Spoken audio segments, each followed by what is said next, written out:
and welcome to the Cooking Lean Kitchen. We're going to be making a dessert today, which is one of my absolute favorite desserts of all time. It's nothing fancy, it's just banana pudding.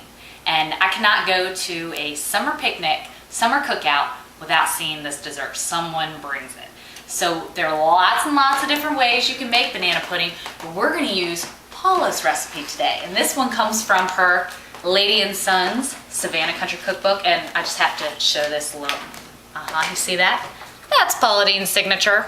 Yep, met her in Savannah not too long ago. Had to brag a little bit. But anyway, so we're going to be using her banana pudding recipe that I've, of course, leaned up a little bit and made some changes to make it a little bit healthier. This is the banana pudding that she serves in her Lady and Sons restaurant.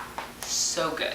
All right, let's do the light version. We're going to start. You can use a double boiler, but we're going to just do this on medium heat, just regular saucepan. And we're going to start with, this is half a cup of Splenda and then a quarter cup of real sugar. We're going to start with that. And 3 tablespoons of flour.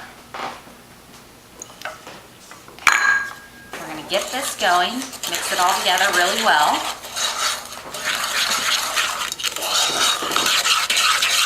And this is going to be what forms the custard for our banana pudding. Okay, and slowly to this, we're going to add 2 cups of 1%, or you can use fat-free skim milk if you choose. This is 1% milk that we're adding slowly. Make sure you keep this stirring.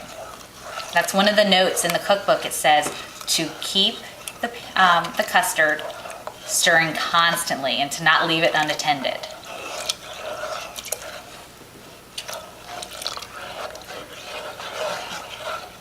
Now, this part of the process takes a while. It seems like you're just going to stir and stir and stir forever and it's not going to thicken up, but I promise you it will. But it takes about 10 minutes. So we're going to take a break right now and be back in a second. All right, we're still stirring, but our custard is to that consistency that we're looking for. See, it's a little bit thicker. Kind of reminds me of condensed milk. So we're ready for our next step. We have 3 egg yolks that I've slightly beaten.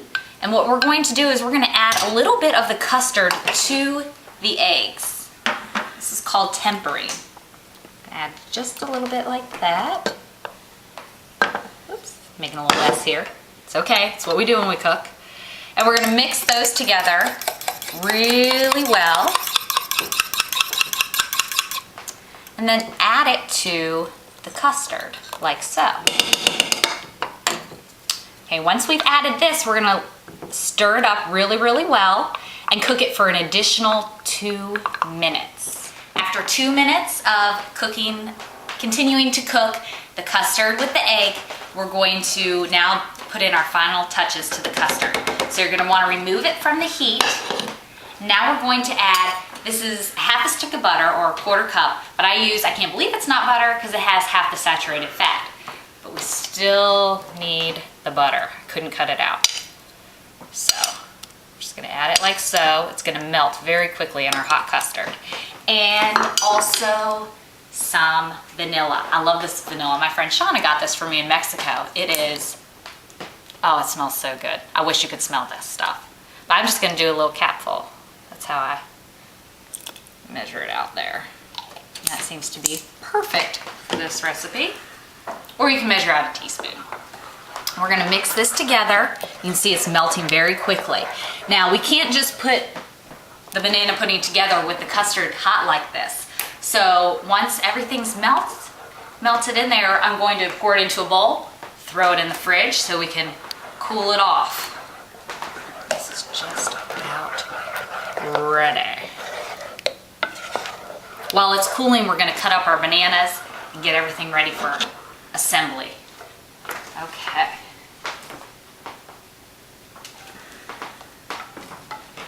I want to get every little last bit of that custard.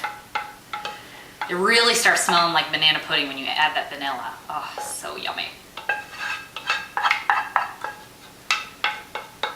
All right, I think that just about does it. Okay, let's cool it off. This just kind of speeds up the process. You could obviously just leave it on your counter and let it cool, but we want to get this stuff made. All right, bananas. You need 3 medium bananas, and you want them at just the right amount of ripeness. You don't want it to be too much of a green banana because then it just has that chalky taste. It's not very good. So you want them yellow with maybe just a little bit of brown on them. And you're just gonna slice them like so. To about that thickness. That'll be just right for this banana pudding. We're gonna layer this with the pudding and the vanilla wafers and Cool Whip. And once I finish chopping these up, I'll get the custard out and we'll assemble.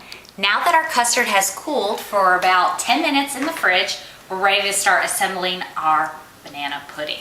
So we're gonna take half of the custard and pour it on the bottom of the pan. This is a 7 by 11 inch pan. I wouldn't go too much bigger than this because then you won't have enough custard to make your layers. So get that all over the bottom. Spread it out to the edges. Okay, we have 1 layer of custard, and now we're gonna start piling on our bananas. Just throw them on there. It doesn't have to be anything neat or, perfectly in line, but we want to use all of them. So get them on there. This is so easy. My daughter helped me make the banana pudding I made last night. She was helping me throw the bananas on and put the vanilla wafers in there. It's a great way to get the kids involved if they want. Okay, once all the custard's covered, then just start laying down the wafers. And the recipe doesn't say how many you need because depending on how you put them on there, you may be able to fit more or less. So just make sure you have plenty. And I'm using reduced fat Nilla wafers because they're 60% less fat than regular Nilla wafers, so it's a good way to cut there. Once your Nilla wafers are all done, you can see I've covered the bananas completely. We're gonna take what we have left of the custard and pour it all over top. Just like so. We'll be able to spread it out on top of there once we get it out.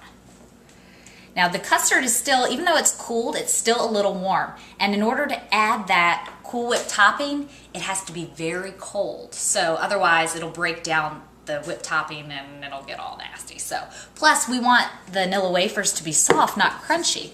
So we're gonna let the custard sit on top of the wafers in the fridge for, if you have an hour, do an hour. But if you're in a hurry, a half hour ought to do it. That'll get it cold enough to where we can add our Cool Whip topping and the wafers will be nice and soft. You can't have crunchy wafers in a banana pudding.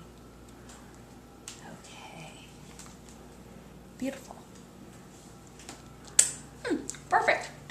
All right, we're gonna put it in the fridge. In half hour, we'll get it out, put the topping on, and have some dessert. We're gonna get the banana pudding out of the fridge because we're ready to put on our Cool Whip topping. It's been in there for about an hour. The custard is nice and cold, needs to be very, very cold. So the Cool Whip topping doesn't break down. Now, Kraft makes Cool Whip in light. They make a fat-free version. We're gonna use the fat-free version here. We're gonna use the entire 8-ounce container. Spread it all over the top. This just really makes it.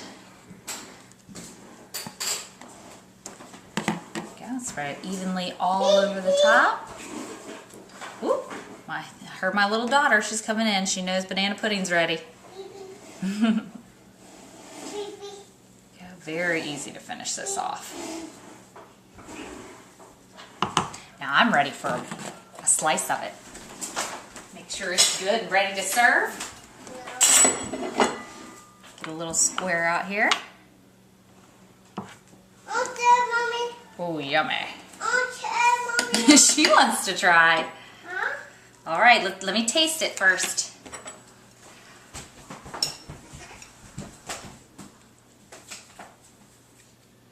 Oh man, it's delicious. Gotta give it a try. If you have a sweet tooth, need to do this banana pudding. It is delicious. I want to thank you all so much for stopping by the Cookin' Lean Kitchen. Come back and see me again.